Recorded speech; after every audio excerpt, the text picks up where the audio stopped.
મિંડીના માધ્યમથી દર્શકોને સમજાવવાનો પ્રયાસ કરો કે ચોમાસું હવે વિદાય લેવાની તૈયારીમાં છે। પાછોતરો વરસાદ છે, પાછોતરો વરસાદ પણ તો પણ કેવો ભારે અને અતિભારે વરસાદ વરસી રહ્યો છે। આગામી 2-3 દિવસ માટે કયા પ્રકારનો વરસાદ પડી શકે છે, અત્યાર હાલની પરિસ્થિતિ શું છે? વત્સલ। બિલકુલ થી નિધિ, હવે આ જે છે વરસાદનો અંતિમ રાઉન્ડ માનવામાં આવી રહ્યો છે, પરંતુ જે વરસાદ વરસી રહ્યો છે એ વરસાદ હજુ પણ આગામી 3 દિવસ સુધી ભારે જોવા મળી શકે છે, કારણ કે હવામાન વિભાગે પણ આગામી 3 દિવસ સુધી ભારે વરસાદની આગાહી કરી છે। મિંડીના માધ્યમથી સમજીશું।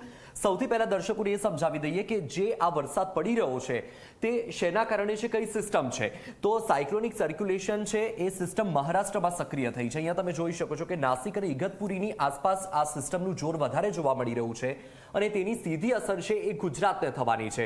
ગુજરાતમાં છેલ્લા 3 દિવસથી આમ તો વરસાદી માહોલ યથાવત છે। આજે વહેલી સવારથી ઘણા બધા ભાગમાં વરસાદ પડી ગયો છે।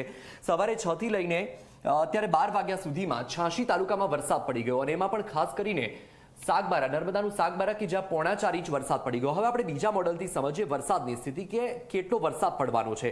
વલસાડ, દમણ અને દાદરાનગર હવેલીમાં વરસાદનું રેડ એલર્ટ આપવામાં આવ્યું છે।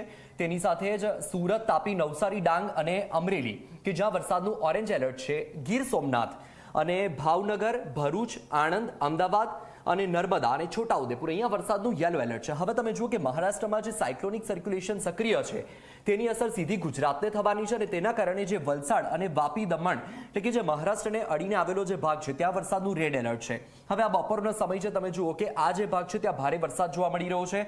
સાથે જ જે પૂર્વ ગુજરાતના ભાગો છે એટલે કે અરવલ્લીની સાથે સાથે જે મહીસાગર સહિતનો ભાગ છે, દાહોદ, ગોધરાના ભાગોમાં પણ વરસાદ છે। વડોદરા, ભરૂચ સહિતનો આખો નર્મદાનો ભાગ છે ત્યાં ભારે વરસાદ જોવા મળી રહ્યો છે।